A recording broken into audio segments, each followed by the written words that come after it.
the best lecturers that I have been seen so far, together with Bill, so I hope you have a wonderful week. Thank you.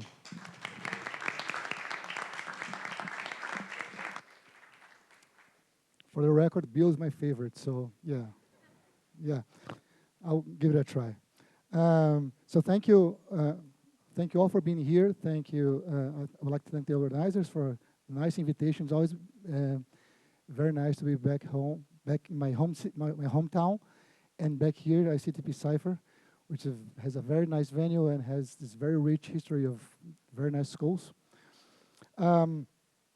The title of my course is Bring Criticality, and we have the whole week. So I thought I might as well start very slowly, just based on the assumption that I'm assuming that people here know nothing about neuroscience, okay? I'm assuming most of you are physicists. Raise your hand. The physicists, please raise your hands. Okay. So I'm just going to assume you know nothing about neuroscience. I think it's good because then we can take it slowly. And today will be a very exceptional lecture in the sense that I'm going to show you a couple of movies, historical movies, and just try to give you a feeling of where neuroscience stands in science as compared to physics, more or less, and why it's so hard, right? So no calculations, no hard models, just relax today. Tomorrow we start over. Essentially, why is the brain so complex? Just very, very, of course, I have 1.5 hours, right? So what is I'll paint a personal picture, a panoramic picture of neuroscience, the way I see it for you. So here's one of the many grandiose quotes about the brain by Michio Kaku, who's a theoretical physicist. The human brain has 10 billion neurons, each neuron connected to 10,000 other neurons. Sitting on your shoulders is the most complicated object in the known universe. You can dispute that if you want, but it's not easy. But, okay. Do we have a theory for how the brain works? It's probably not a yes or no question, but a question would be, do we have a good theory? And if you say good, we need a scale for a good theory. As compared to what? Well, let's take our higher bar for good theory. I don't know, theoretical physics, right? It's been around for, I don't know, depends on how you count, but Galileo or Newton, like 3.5 centuries. I look at it like a golf course, very well groomed for many, many centuries. You don't fool around with theoretical physics. You know, every now and then, occasionally, you get some crazy people get into our department and saying they have a new theory for the electron or something. You know, the person has no idea what he's talking about. You don't play, okay, I have a new theory for the electron or whatever, right? It's been around for a while. It's very sophisticated by now. You don't change things like this, right? You have the standard model. You have everything that you know in physics, right? Of course, we have issues, right? Yes. Thank God we have problems to solve. Dark matter, dark energy, and whatnot. That's fine. But it's still a very well-articulated theory than compared to that. Well, very well-groomed. As compared to that, where does theoretical neuroscience stand? It's metaphorically like this. I see you go into a forest with a large knife, and you cut some branches, and you find very amazing things, just by chance. Sometimes there are books and books on the discoveries in neuroscience that happen by chance, just because some guy inserted an electrode where nobody had before, and measured something amazing, and discover, I don't know, dopamine, for instance, or whatever, right? And I like hiking more than golfing, so This is, I would like to illustrate this difference a little bit more, okay? In detail, that's what I'm going to do today. So,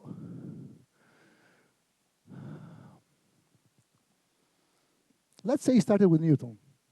Okay, Principia, late 17th century. Let me get some water here. Just to put some numbers, some dates in your minds, just refresh our memory about the dates, okay?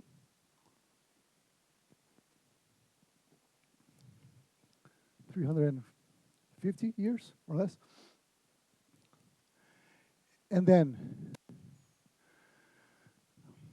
well, thermodynamics took a long time to develop. But just chose one particular work, the Carnot's work. So, early 19th century, and thermodynamics, and then you have, of course, this major success of Maxwell's equations. You could argue that it changed everything.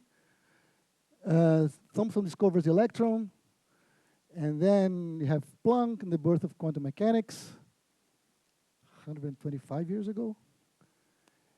And then Einstein's Annus Mirabilis, of course.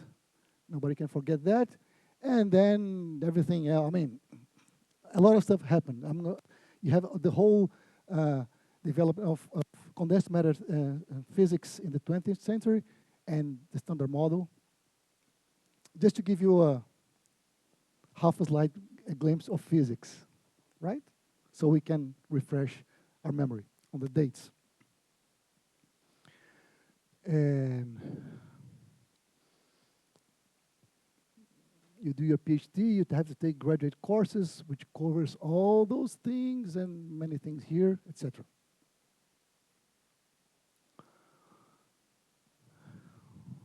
Possibly the most amazing intellectual exercise humanity has ever taken. Right? Amazing. Now, here, it's hard to say where to put the start. Okay, let's be generous. This is not neuroscience. This is biology, okay? But theoretical biology in its most important foundation, Darwin's Origin of Species. So this is 2 centuries after Newton. If you have never read it, I highly recommend it. Origin of Species is a classic on its own. You have to read it remembering that Darwin apparently didn't know anything about genetics. And still he wrote a book. It's beautiful. Read it. It's amazing. And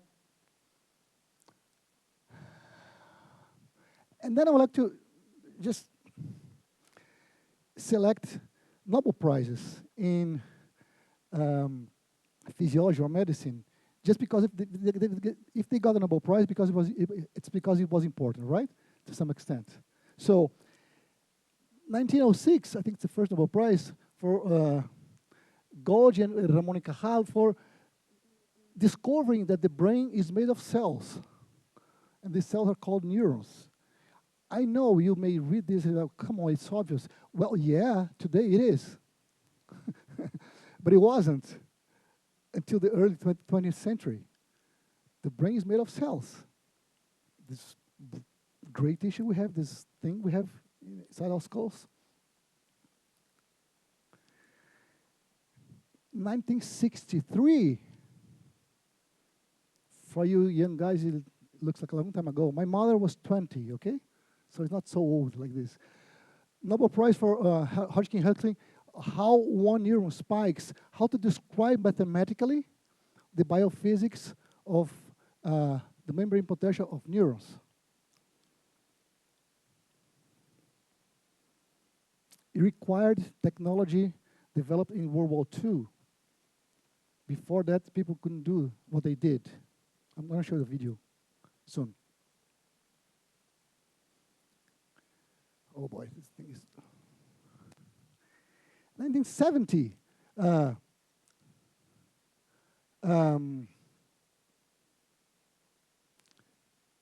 How synaptic transmission works, how one neuron talks to another.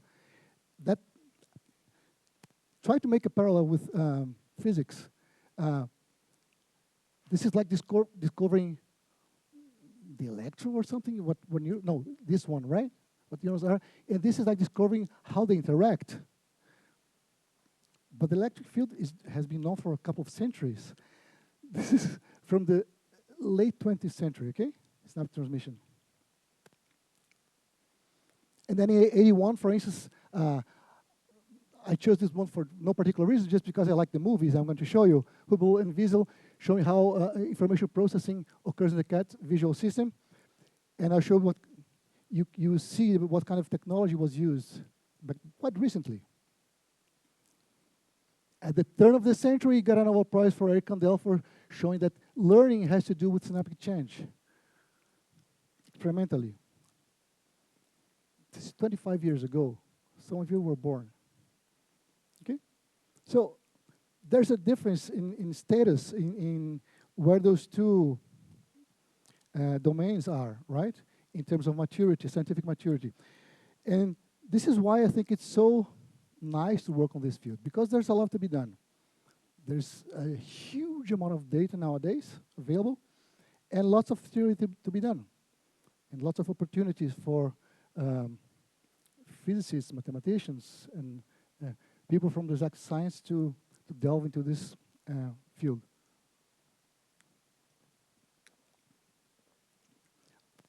Let me show you some of these results. So, starting with Ramón y Cajal. So, Ramón y Cajal was a Spanish guy who, here he is, used to do those experiments with his own microscope at home. He couldn't publish in the German journals, so he founded his own journals, so he could publish. And he would observe cerebral tissue here and make drawings by hand. Extremely beautiful drawings that are famous up to this day. So this is the mammalian retina. You can see the different layers of a typical of a mammalian retina. I forgot which animal he was using here. Maybe, I don't know, cat or rat. I don't know. These are the rods here. These are the cones, etc. Ganglion cells here at the end, showing this, sending signals to the inside the brain, right? The thalamus and thalamus to V1. So here you can already see some of the structures of a typical neuron. This red one, I forgot which kind of neuron is this, someone knows? These are the dendrites which receive information, and then the neuronal soma, and here we have the axon, which then sends the output, the spike or not, or actually this neuron does not spike, but the output signal of this neuron to this other one, and this one sends it forward, etc. Right? So these are dendrites, this is the soma, this is the axon. The neuron sends its signals through its axons. And this is the human cortex. You can see the 1, 2, 3, 4, 5 or 6 layers here, which are clearly visible just by the different shapes of the neurons.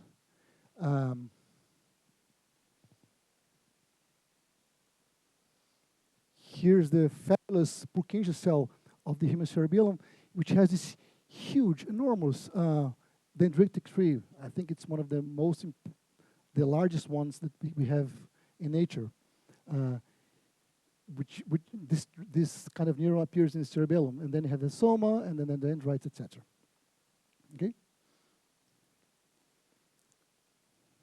And of course, in order to see those neurons, Ramón y Cajal had to use gauge staining, which was a technique to stain the neuron so you could see it in the microscope. Okay.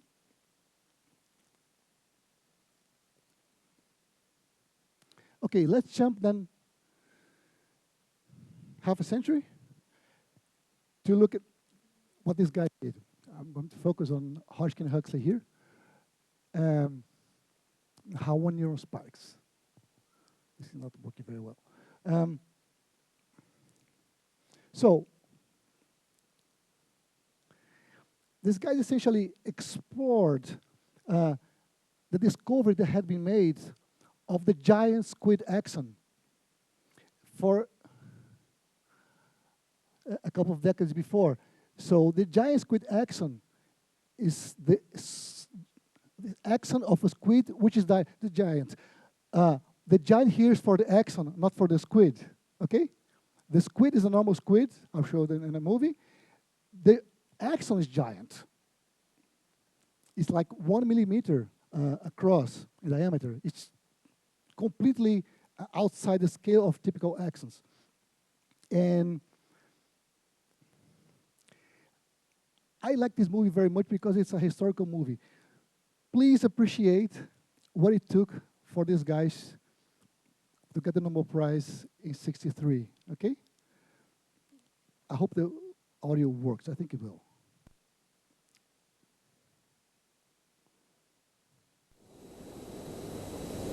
The cephalopods' body plans and habits are so very different from those of humans that they might almost be aliens from another world. Why? Oops. Of course, it was working a minute ago.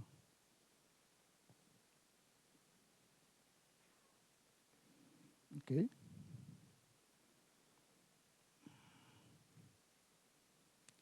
That's too bad.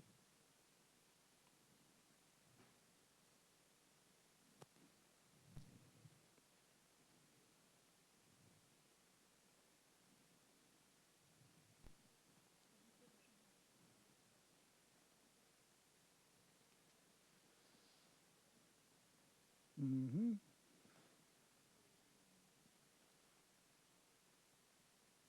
Is it okay?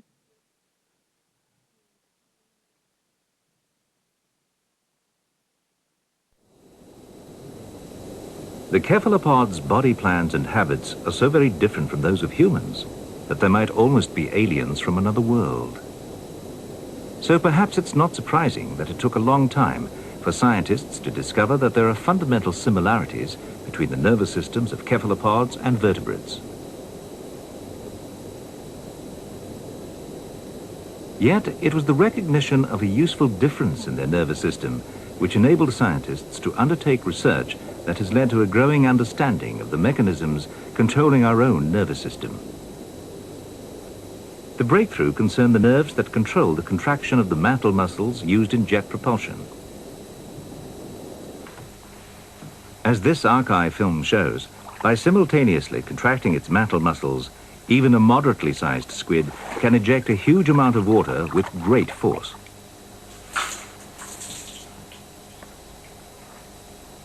In the mid-1930s, the British zoologist Professor J.Z. Young was engaged in a study of the squid's anatomy.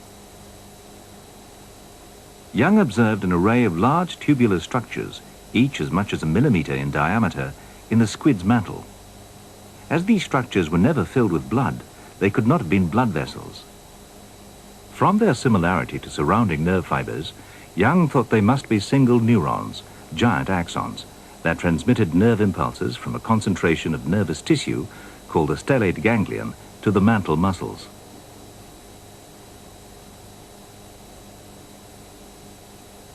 Using electrodes, he stimulated the surrounding nerve fibers and found that he could only produce large muscle contractions in the mantle when the large tubular structures remained intact.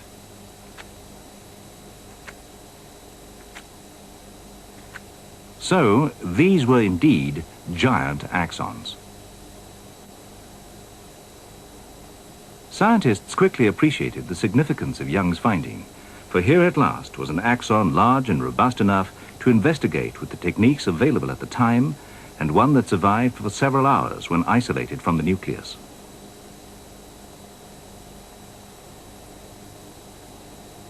The intracellular contents of the giant axon could be removed and analyzed, leading to the discovery that sodium ions were more concentrated outside the nerve cell and potassium ions more concentrated inside. By refilling the empty axons with solutions of precisely known chemical composition, experimenters were able to unravel the mechanisms of ion transport across the membrane.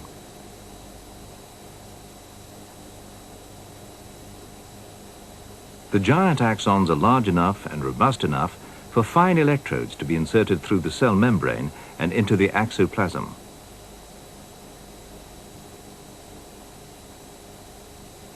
Please observe the technology. In these early techniques, a fine glass tube was first inserted into the axon and secured with thread.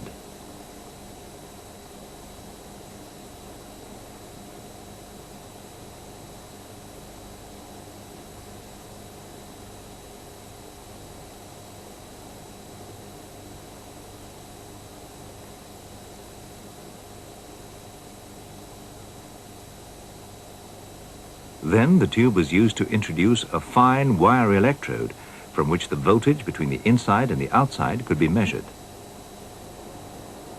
But the formation of the nerve impulse was far too rapid for detailed study with any of the electrical measuring devices of the late 1930s. It wasn't until the 1950s, following the wartime improvement of electronic equipment such as the cathode ray oscilloscope, that major progress was made. Scientists found that the nerve impulse was transmitted as a characteristic wave of electrical potential, and that this all-or-nothing action potential was generated mainly by transient movements of sodium and potassium ions across the nerve membrane. Research on the squid giant axon unraveled the mechanisms of the formation and propagation of the nerve action potential. This understanding led directly to the development of drugs that block action potential formation and so act as local anesthetics, now used routinely as painkillers in dentistry and minor surgery. Anyway, so from here you have an idea of, so the guy discovers the squid in the 30s, and only in the 50s you have technology in electronics in order to measure what they were already doing the experiments with, right? And so by controlling the ions that you could control, you could measure what was going on in the intercellular potential, and they were able to write this model, this mathematical model. So the neuron is a cell with a membrane. At rest, membrane potential defined as the potential inside minus the outside is about minus 70 millivolts for the giant squid axon. And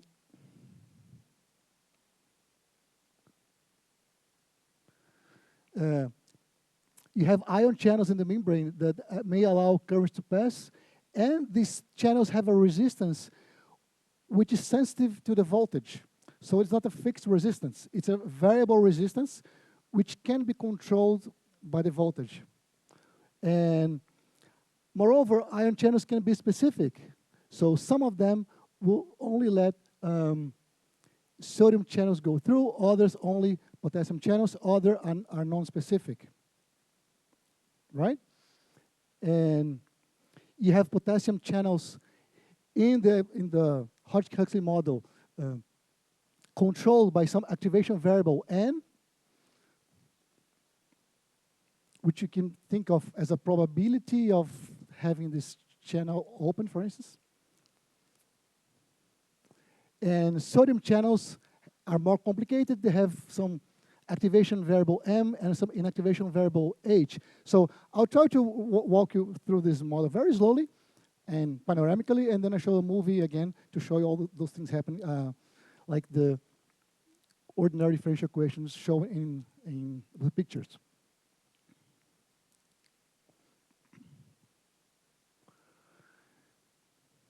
The rates at which these variables N, M, and H open and close depend on V. And as they open and close, you have this influx and efflux of currents, which in turn change V. So I have coupled ordinary differential equations. Okay? You can model this thing with this equivalent circuit here. You have this here, this variable resistance, and then through a lot of effort, they were able to write down the equations. Okay, so formally the Hodge-Huxley model is a set of 4 coupled ordinary differential equations, which are shown here. You have the membrane potential V, M, H, and N are gating variables, N for potassium, H and M for sodium, right? And they depend on these functions here for opening and closing AM, BM, AH, BH, AN, BN, which are functions which they fit it experimentally from experimental data. And they somehow figured that these equations would work better if instead of N here controlling the influx of current for potassium, would go with N to the 4th power. And here would go with the sodium channel would be controlled by the 3rd power of M and the 1st power of H.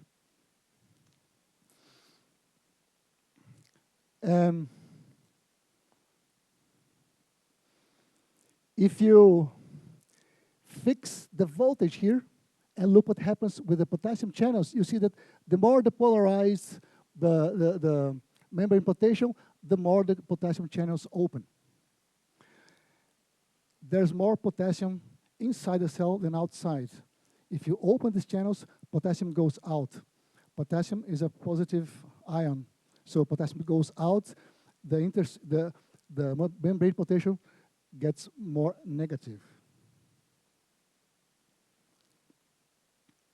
Sodium, so increase V increases N, potassium goes out, so current out. Sodium is more complicated. Come on. Because it has two gates here, M and H.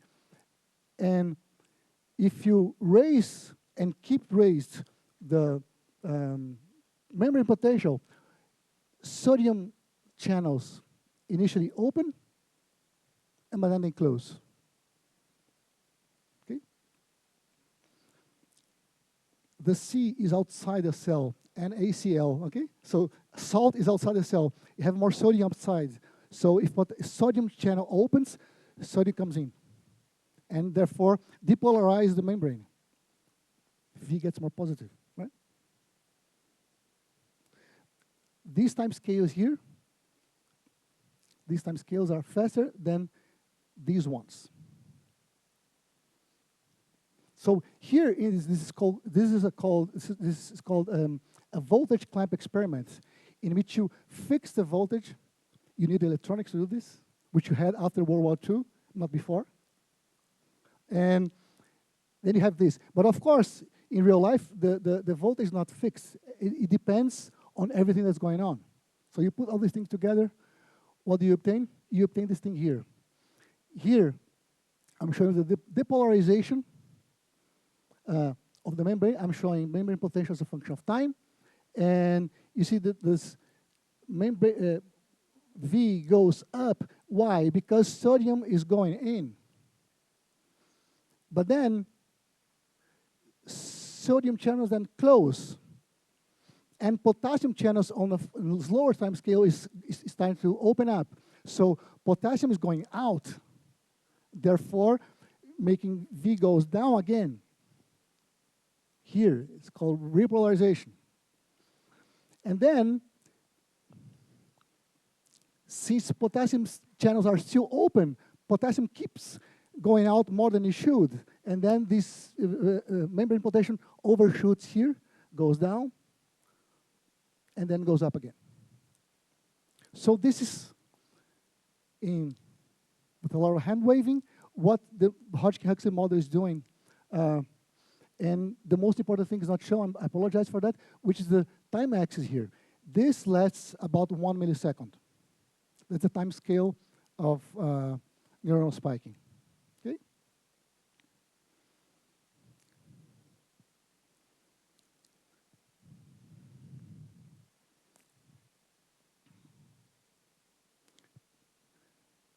I'll interrupt this video half through it because it gets boring, but just once. Is it too loud? Hi everyone. Let's go over what happens to the voltage-gated ion channels during action potentials, as well as the overall ionic conductance. I have drawn a basic diagram here already of the ion channels in the membrane. This blue channel is going to be the sodium channel, while this pink one on the right is the potassium channel. The top represents the outside of the cell, and the bottom here is going to represent the inside of the cell, or the cytosol. These green flaps at the top represent the activation gates.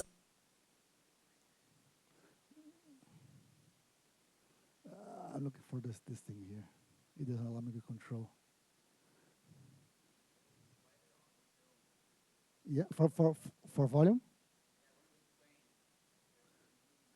Yeah. Jesus.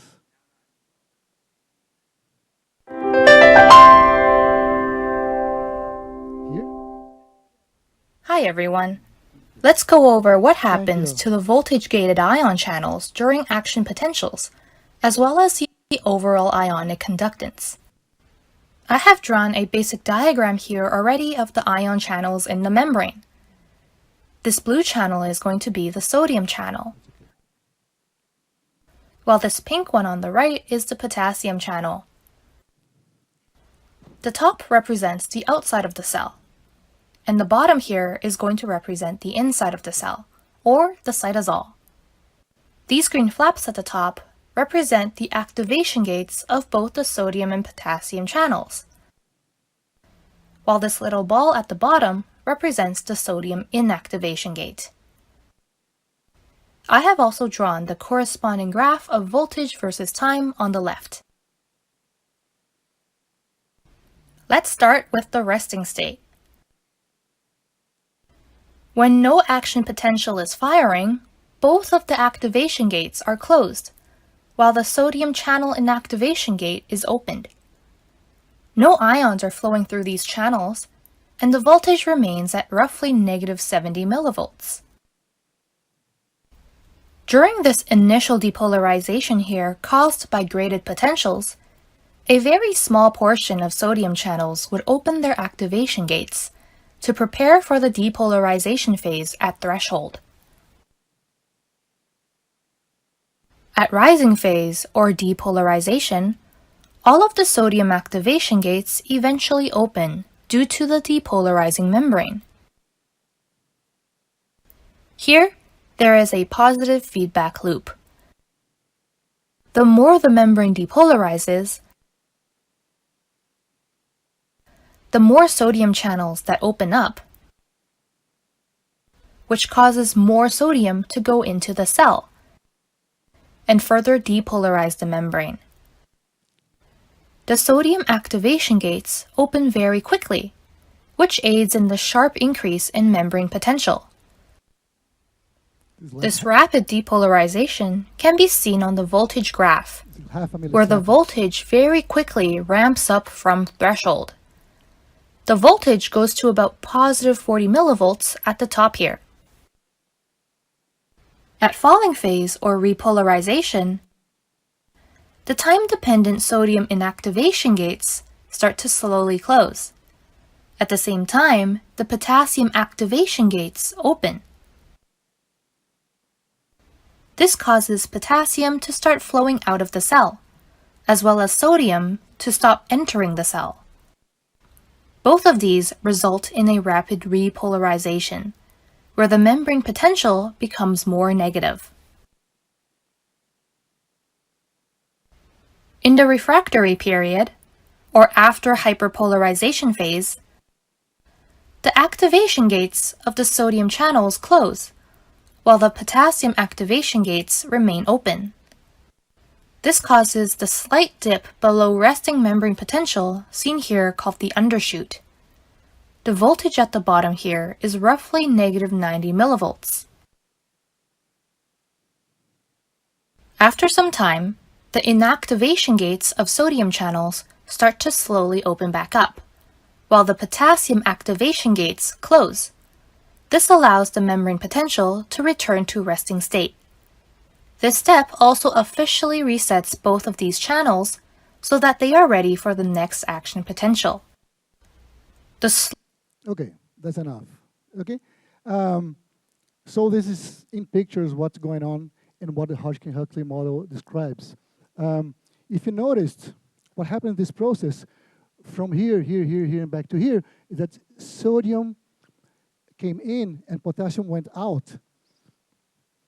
You cannot do this forever, otherwise that's why you learn in high school You have the sodium-potassium pump in the cell. Have you heard about this? The sodium-potassium, which is another channel which spends energy to do exactly the opposite, more or less continuously. So it keeps sending sodium out and potassium in to rebalance these concentrations. Okay? Now, for coupled nonlinear equations, you can do the analysis of those things. Here we have some external current I, which is typically going to appear from synaptic currents, so other neurons with synapses, which are going to inject or remove current from these cells, right? So if you just consider this I to be a constant for now, here is from a textbook. You take this step of current here and see what happens to these neurons. Fortunately, Christophe has just told you about excitability. This is the property which is being illustrated here. You can see here barely a dashed line here. So a relatively small current which disturbs the membrane potential here, but then it returns to resting state without large deviations. But if you just change a little bit your current here to this value, you have this spike going on, and so you have this large fluctuation, which is a spike, okay? In the Hodgkin-Huxley model.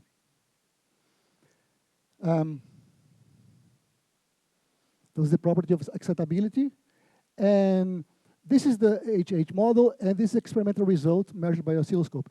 This is this thing here is 2 milliseconds, I think. Okay, this is a periodic signal for you to see the scale of 2 milliseconds. And it reproduces very well what you measure in the giant squid axon. So these are not my words. These you can read here and there. The HH model is one of the most successful models of a complex biological process that has ever been formulated. That's why they got the Nobel Prize in '63. Okay? But so again, going back panoramically in our comparison between physics and neuroscience, the mid-20th century, we were able to understand mathematically how one neuron works. Actually, how one giant axon of the squid works. But that's set, this framework then was applied to all other neurons.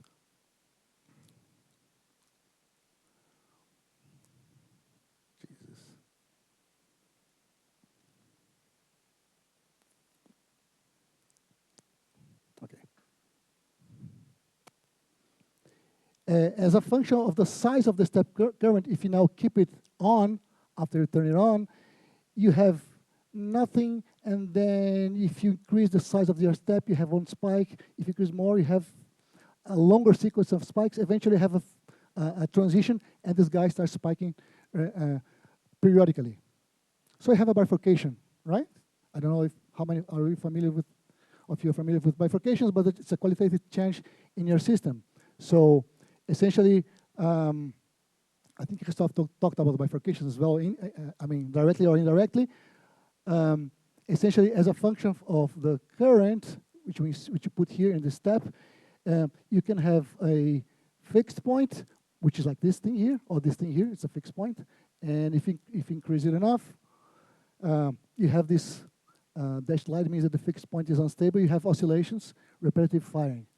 So for the aficionados, this is a half bifurcation. For the super aficionados, it's a subcritical half bifurcation. If you don't know what I'm talking about, it doesn't matter. Okay, it goes from fixed point to some oscillations.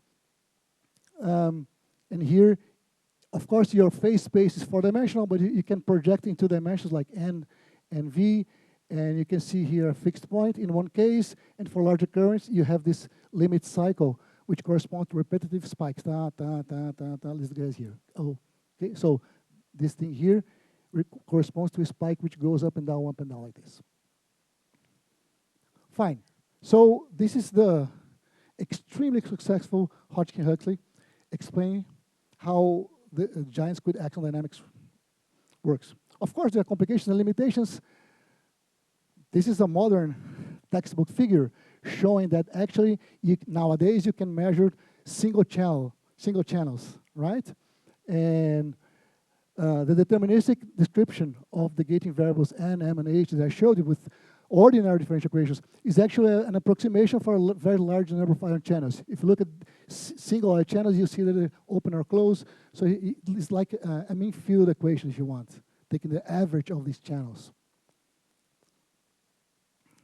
Each individual channel actually behaves stochastically with N, M, and H relation to the probability that a given channel is open, or a part of the channel is open. Moreover, here's a cartoon of a neuron, again with the dendrites, the soma, the axon, here the myelin sheath. The Hodgkin equation essentially describes what happens here, in one place of the neurons. And here and here and here as well. Oops. Sorry.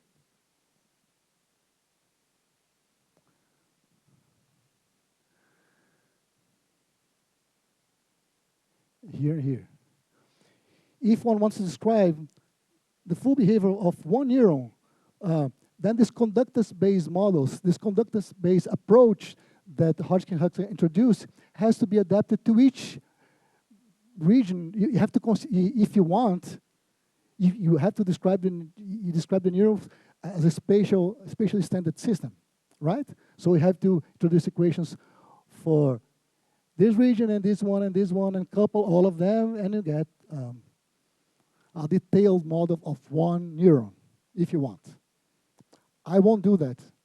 Right now, at the University of São Paulo, Antônio Carlos Roque is organizing LASCOM, Latin American School on Computational Neuroscience, which he does every 2 years for 20 years now.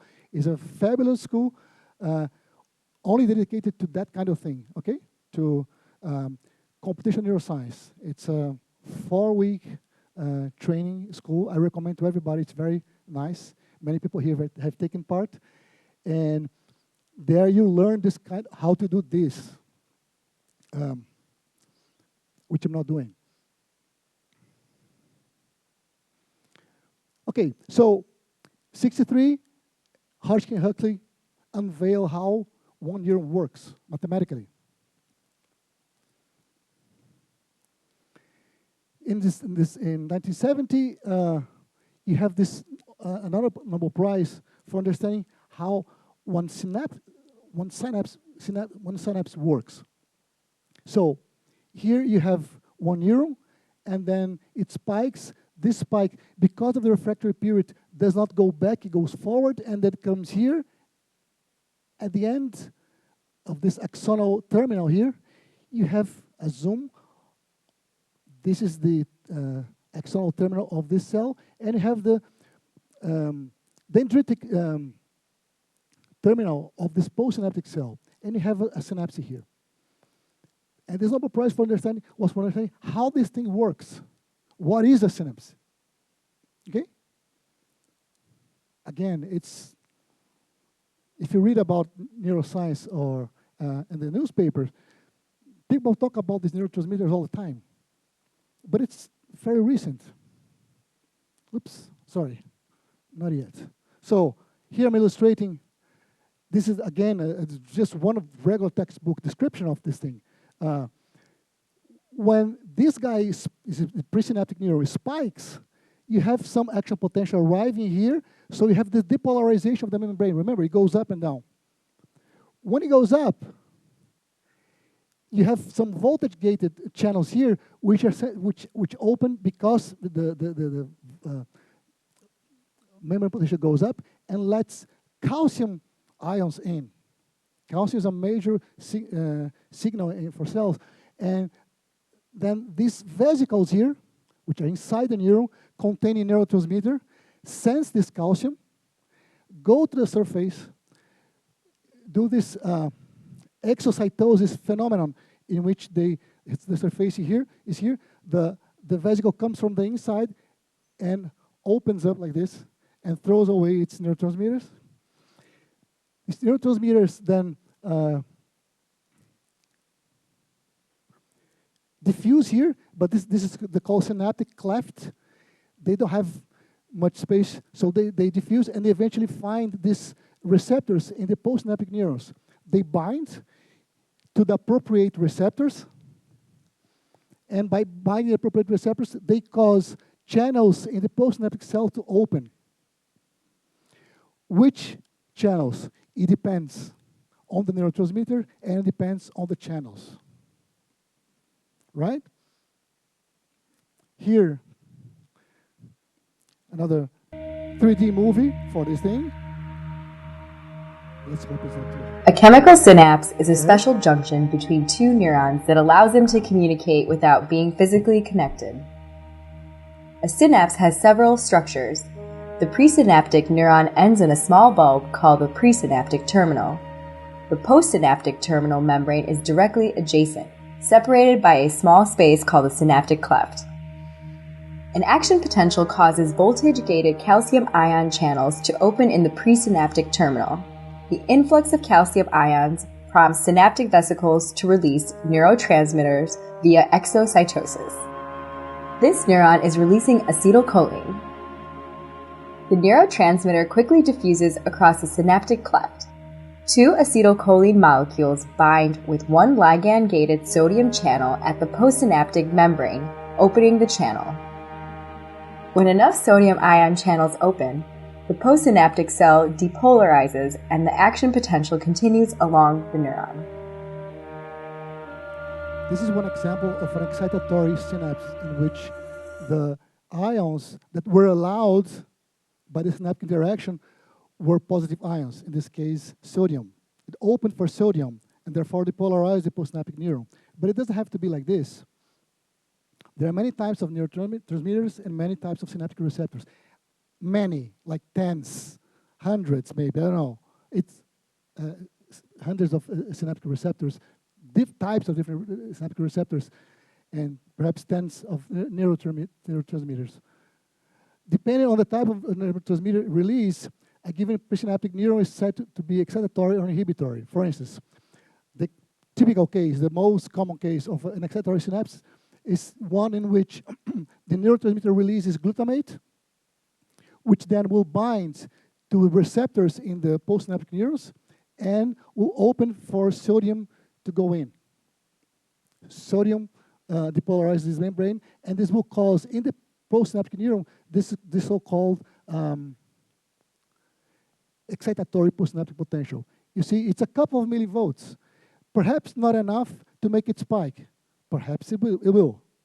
It depends. It depends on how strong this synapse is. And how strong the synapse is will depend on the number of receptors that it has in its surface. And or on neuromodulation, which I'm not going to talk about. The typical inhibitory synapse has this involves this neurotransmitter, which is GABA, which is an acronym for a very long name, gamma-aminobutyric acid or something. And then this guy, when it binds to the postsynaptic neuron, it opens channels for chloride ions, which are negative. So remember, NaCl, salt, is outside the cell. There's a lot of chloride ions outside the cell. If you open for chloride, it comes in. And it's negative. Then it will cause a hyperpolarization of the postsynaptic cell, making it harder for it to spike. So depending on which neuron is sending information to you, it could be excitatory, it could be inhibitory, depending on how many of them and at which timing this input occur, it will make me, as the postsynaptic neuron, more or less likely to spike, giving that Hodgkin-Huxley-like dynamics. Okay?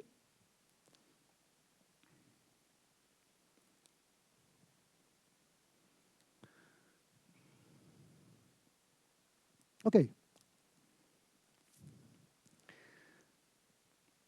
And then I like this Nobel Prize just because the movie is nice. You have, oh no, not this one, sorry. I'm still,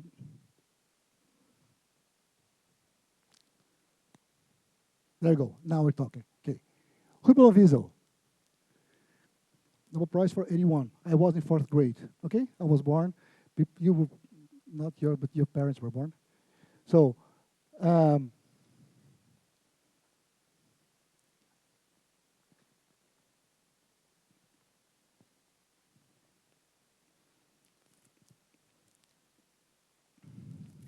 David Hubel and Torsten Wiesel.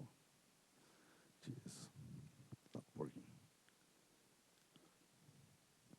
Still alive with 101 years. So here's more or less a very crude organization of the visual system. Information gets in your retina. From the retina, it is sent to the thalamus in the lateral geniculate nucleus of the thalamus here. And from the thalamus, it is sent to the primary visual cortex, which for most mammals is situated behind your head like this. Okay? More or less this. And so what I'm going to show you is videos of their recordings of the primary visual cortex of the cat. The cat is a very well studied animal model for vision because it's a predator. It has to see very well. That's how it hunts, right? And the cat is anesthetized, and they have implanted one electrode here. And they're showing pictures to this anesthetized cat, which is kept with its eyes open. And in principle, what you show here is somehow it goes through this, gets here, and from here it goes to V2 and other superior visual areas until at some point, supposedly, the cat gets conscious about it. Consciousness, by the way, the largest unsolved problem of humankind ever, right? Thousands of years old, we don't know how to, we haven't been able to scratch the surface, in my opinion. So, what you see is that you can have images here, but what this guy is doing is very peculiar, V1.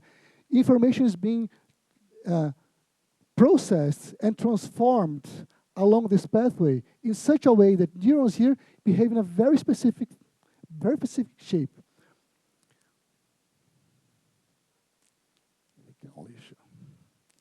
So, what you see is they're going to project bars on the screen, and instead of watching with your eyes the activity of the neuron, you're going to hear the activity of the neurons. Because they connect the activity of the neurons to the loudspeaker, it's much easier to hear than to see. You see, ta ta ta ta ta ta ta ta ta. You remember, it's 1 millisecond, right? One spike. So it will sound like this. And you see that depending on the orientation of the bar, one given neuron, which they're measuring at that moment, will respond strongly or not at all.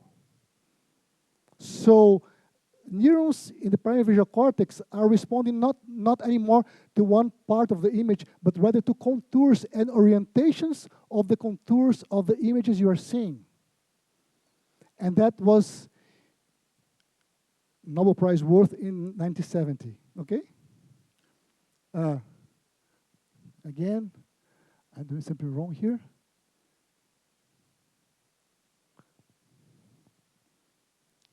In this classic experiment by David Hubel and Torsten Wiesel, a microelectrode is implanted in the primary visual cortex, or V1, of an anesthetized cat to record the receptive field of a single neuron.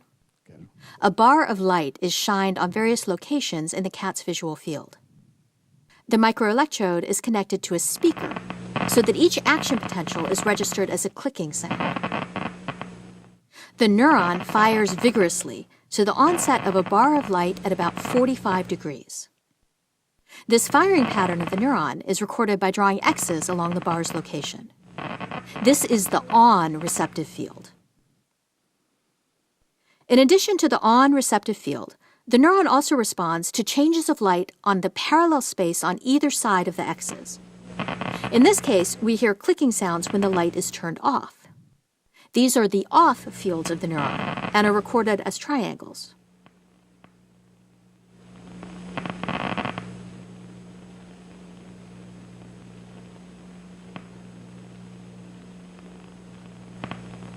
The neuron responds with more activity to the area below the X's, marked with 5 triangles, than the area above, marked with 3 triangles.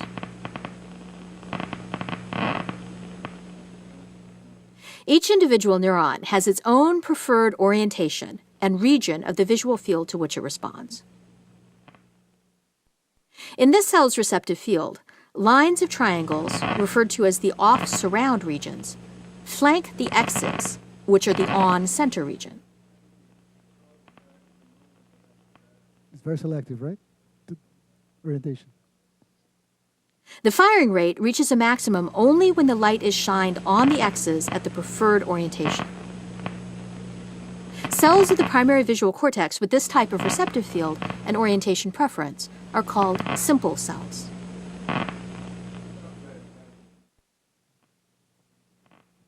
Widening the bar of light causes the firing rate to decrease. Diffuse light produces no response in the neuron, despite the fact that it shines upon the on-center region marked by the X's. Observe that the neuron fires when the edge of the light moves, leaving a portion of the triangles in darkness.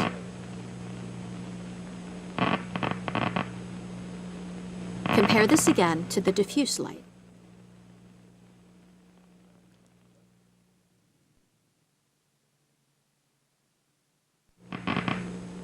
In this experiment, the same methods are employed to measure the receptive field of a different neuron in V1.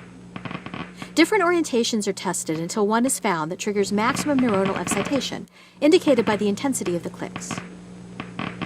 This time, a solid line is drawn to record the area of maximal firing. Okay. I'm going to stop because I know it's very interesting. I hope you're enjoying, but I'm a little late here, I'm afraid. So here is the conclusion then of, let me try to change this thing to see if it works better. Sorry.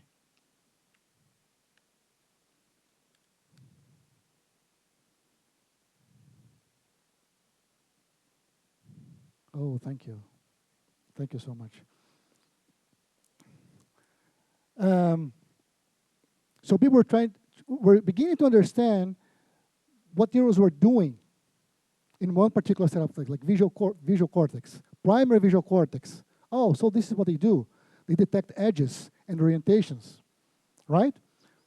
Because of the time I'm going to skip learning and synaptic change, I will save you from another movie about the aplysia, which is a nice little worm here, for which Eric Kandel got the Nobel Prize for showing that it learns things, so it gives you a little shock and response. It can see that it has behaviorally learned something, and it can extract the neuronal circuits that produce behavior and show that this change in behavior is related to changes in synapses. So synaptic change is something that allows you to learn, right? And then people came up, so there's a huge literature on different types of synaptic plasticity, which amounts to changes in synapses. So it controls how effectively two neurons communicate with each other. You have short-term synaptic plasticities like sub-second time scale, a up or down adjustment of strength, which reverts to normal soon afterwards. So this short-term potentiation, short-term depression. There are mechanisms that regulate this thing, and there are models for this. And there are long-term potentiation and long-term depression. And it's a dominant mode for model for how the brain stores information. So synapses that change over time. So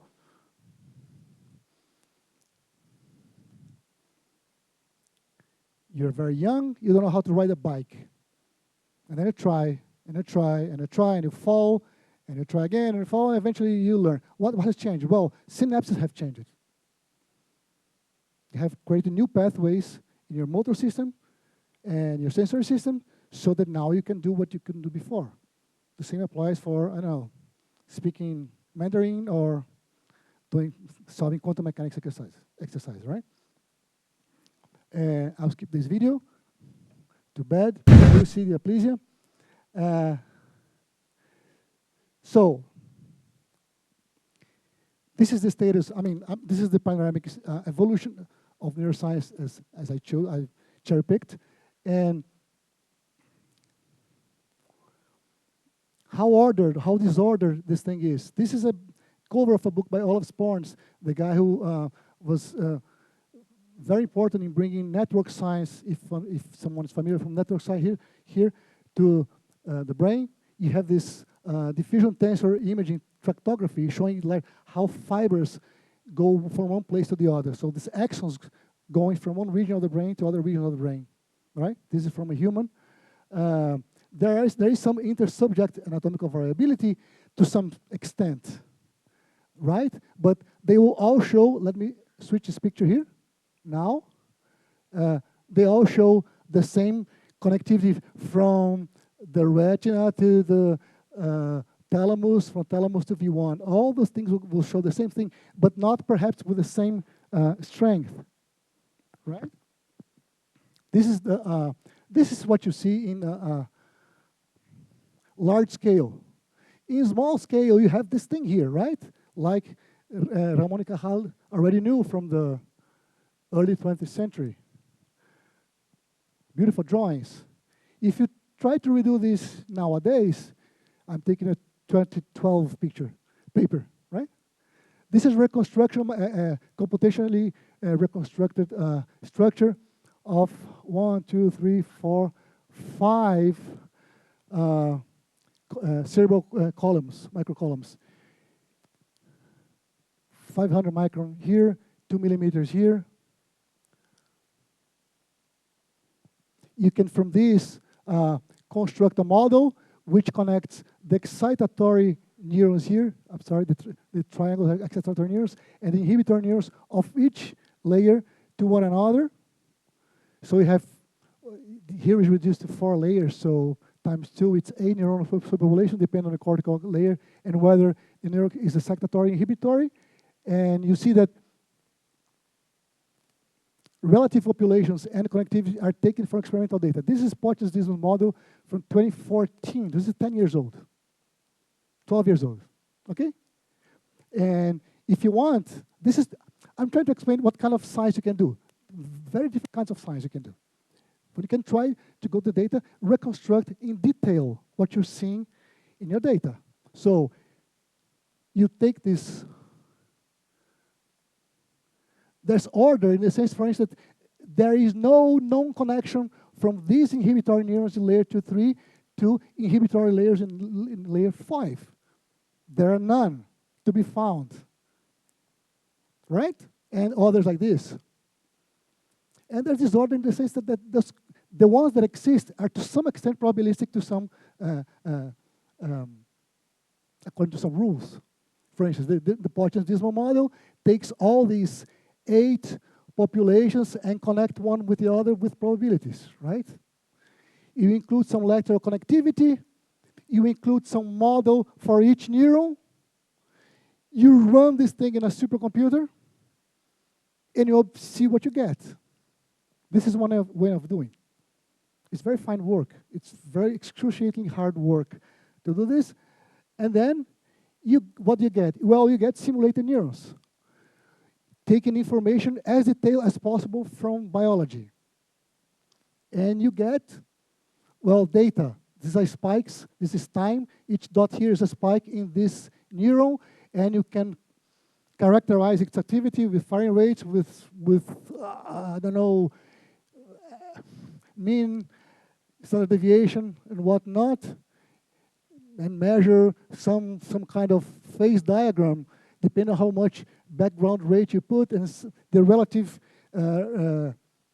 strength of inhibitory synapses, and have some phase diagram of AI-ness, which has nothing to do with artificial intelligence, but rather with how asynchronous, irregular the activity is, which is a relevant feature for electrophysiologists. Okay? So I'm giving you one example of brute force. This is brute force. Just have all the information you have painstakingly accumulated over decades. You put this in a model, use computers, and you obtain raw data that you can compare with some experimental data. And it's up to you to judge how much you like that, how much that is useful, etc. Right? So, to summarize, so each neuron is itself highly complex. There are many different types of neurons with different intrinsic behavior. I didn't comment on that, but there's not only this Hodgkin, which goes la, da, da. There are chaotic neurons and irregular neurons, blah, blah, blah. Neurons interact through synapses, of which there are also many, many types. A typical neuron in the human brain, out of 10 to the 11, from synapses with another 10 to the 4th. These patterns of connectivity vary along different brain structures. So the retina is one thing, the thalamus is another thing. The cortex, which cortex? There are different cortices. The visual one, the somatosensory one. Hippocampus is different, cerebral, etc. So these patterns of connectivity are different regions. Synapses change. That's how you learn stuff, which is presumably what matters. So where do we go from here? Okay? So I'm trying to convey a picture of a very hard and complex system, which is very hard for us to pinpoint which details should we throw away, which detail we should not, what kinds of relevant questions we can ask and address with some kind of theory. And from this perspective, I'll continue tomorrow, and I think Bill perhaps can benefit from some of the things he's going to talk about as well. I don't know, perhaps. Thank you.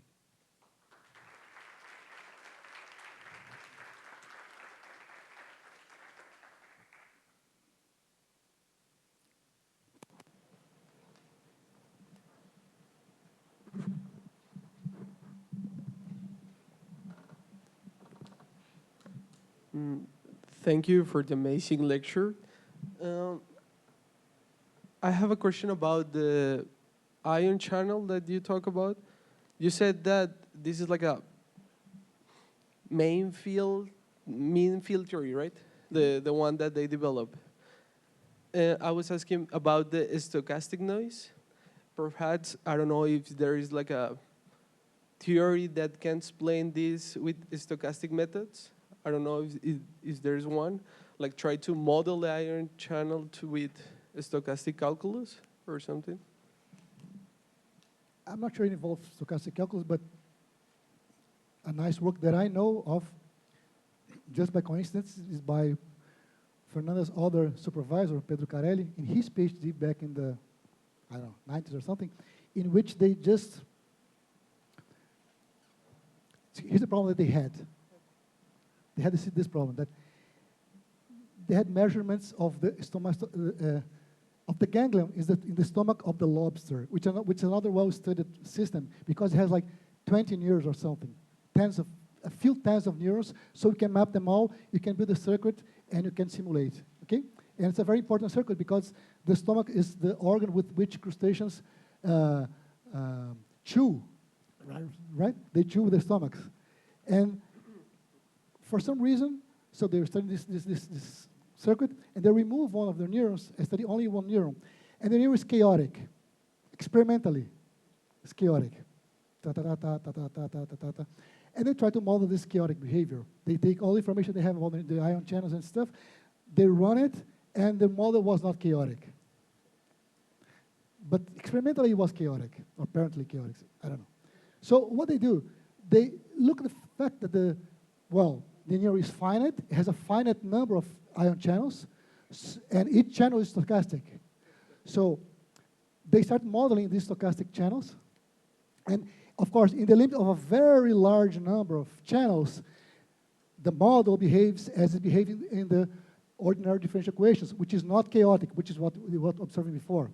But with a finite number of channels, you have fluctuations away from this mean of open channels in one state or another. And these small fluctuations were enough to make this otherwise deterministically non-chaotic system to behave in a manner which was apparently chaotic. It was not chaotic after all, right? It was stochastic. But it looked chaotic from when it rescued the experimental result by using the finite nature of a finite number of channels. I don't remember how small this number has to be, on the order of 10, I'm just guessing, 10 to the 4th or 10 to the 5th or something, but it already made a difference. So, yeah, I don't know. Yeah.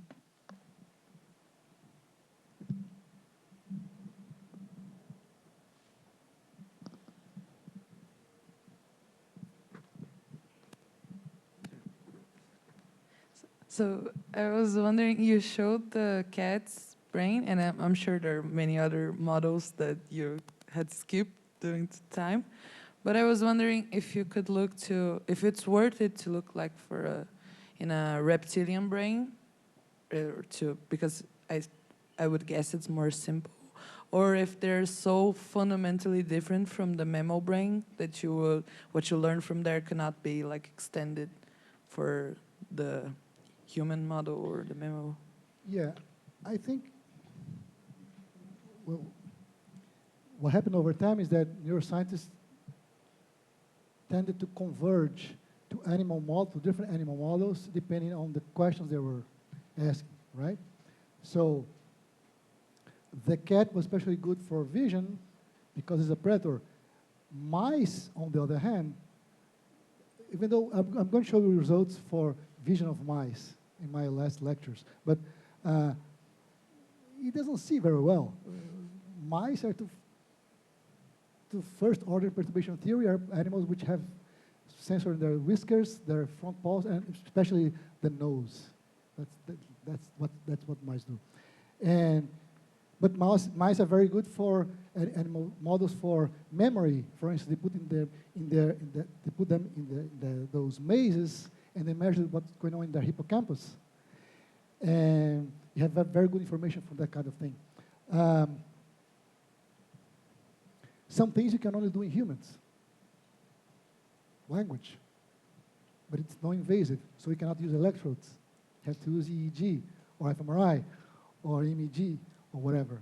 So over time, people were selecting which animals were best. You asked about reptilians.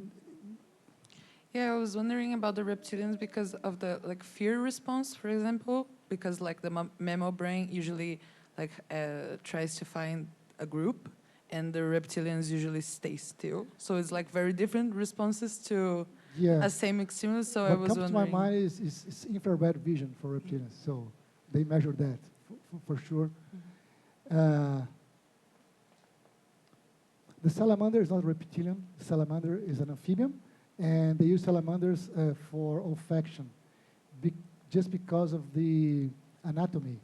It has an olfactory bulb which is more easily accessible from the front of the nose instead of way inside a skull, deeper inside skull, like in a mouse, for instance. So these details, which seem subtle for theoretical physicists, are very important in biology.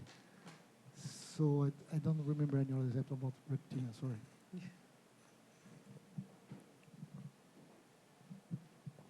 More questions?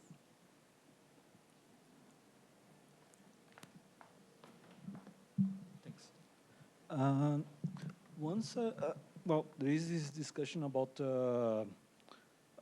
types of mammals that have some level of consciousness, and I was wondering if you have genetically close individuals like humans and gorilla or something like that, if you can extrapolate the models that you create from humans to gorillas, vice versa, or the level of consciousness, there is some connection with that, or I don't know.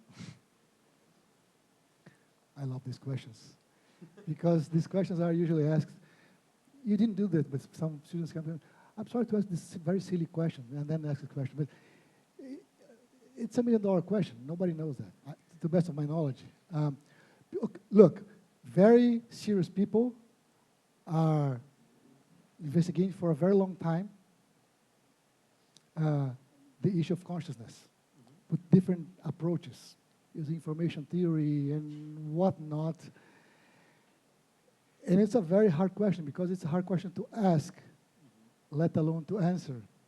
People don't have a hard time coming up with a good definition of what consciousness is, even though everybody knows what it is intuitively, right? I hope you do. I mean, can you see me, right?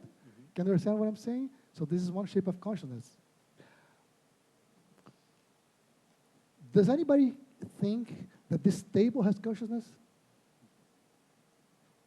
No? No, right? So, yeah, okay, I agree.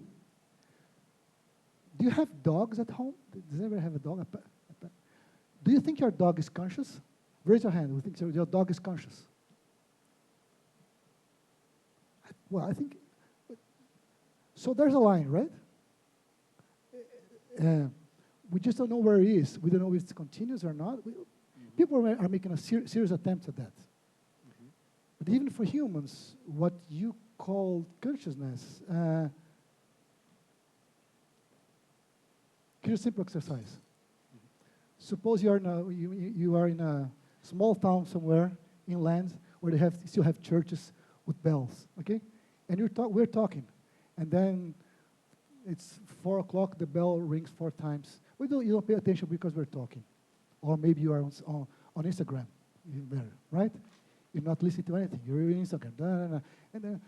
And then like 10 minutes later, someone asks you know what time it is? And then you try to remember that, the church bell rang. And then try to remember how many times it rang. You remember, it's 4 o'clock. Question is, were you aware of those bells back then or not? So very simple questions about what it means to be conscious of something are being distilled into simpler questions so that we can tear apart this issue in a more perhaps addressable way. It's very hard. But people are doing it, and they have very cool results, very interesting results. Because what we think of consciousness is something very sophisticated as humans, right? You have this theory of brain. Have you heard about this? It's something that psychologists study. It's very simple. No, theory of mind, I'm sorry. Theory of mind. When I'm talking to you taking into account that I know that you have a mind which works more or less like mine. This is a very sophisticated operation. Children under the age of 3 or 4 cannot do this. So this is a very simple experiment. It's called Sally and Ann test. Psychologists do this test with kids. Have you seen this test? You have this box here and a box here, and you show us a little story to the child. Say, so Mauro puts the chalk here on this box, and then he leaves the room to go to the toilet, and then Pierre changes the box, and then I come back. So you ask the child, where is Mauro going to look for the chalk? Children under the age of 3 or 4 will answer, oh, he's going to look for the chalk here. Because that's where the chalk is, I know. You've seen the story. Older children will say, no, of course he's going to look here because he doesn't know that he has changed the chalk from this box to the other one. So it's a very sophisticated operation that children under 3 or 4 cannot do. People in the autism spectrum also have problems with this test. So this is one of the tests. Question. Can monkeys do this? Do monkeys have theory of mind, our closest relatives? Oh, how can you cannot apply the test? The stupid animal doesn't speak, right? But they have tested it. They have tested it in a very nice way. They have tested with. Come here, Pierre, please. So Pierre is going to be the alpha male of the monkeys. Okay, this is the alpha male, of course, and I'm just a regular guy, a regular monkey. So the control situation, we take one banana, put in the middle of the room, and measure what is the probability that I'm going to go for the banana when the alpha male is present. The answer is essentially 0. I'm not stupid. The guy's going to beat me up. So I don't go, I don't go, I don't go. He goes all the time. And you change the monkey here, okay? You do different monkeys. Now, you repeat the experiment with an apparatus here, a wall. So he cannot see the banana. I can see him, I can see the banana, and most importantly, I can see that he cannot see the banana. What happens? I go and take the banana. So monkeys apparently have, to this extent, some theory of mind. And then, of course, you have to do the control. You have to redo the experiment with a glass apparatus. So that I see the banana, I see the alpha male, and I see that the alpha male can see the banana through the glass despite the apparatus. And then I don't go. Probability goes down again. So this is one instance in which you can test one functional ability of consciousness, which is the theory of mind, from humans to monkeys.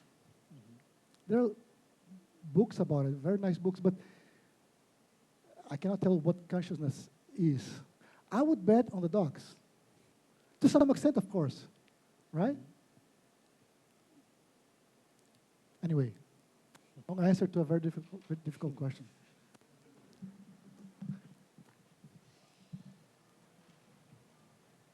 Any other simple questions?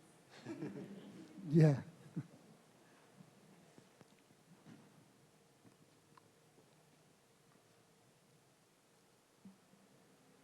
If not, we meet again at 2 p.m. for Bill's first lecture. It's a Thanks a lot, pleasure. Mauro. Thank you.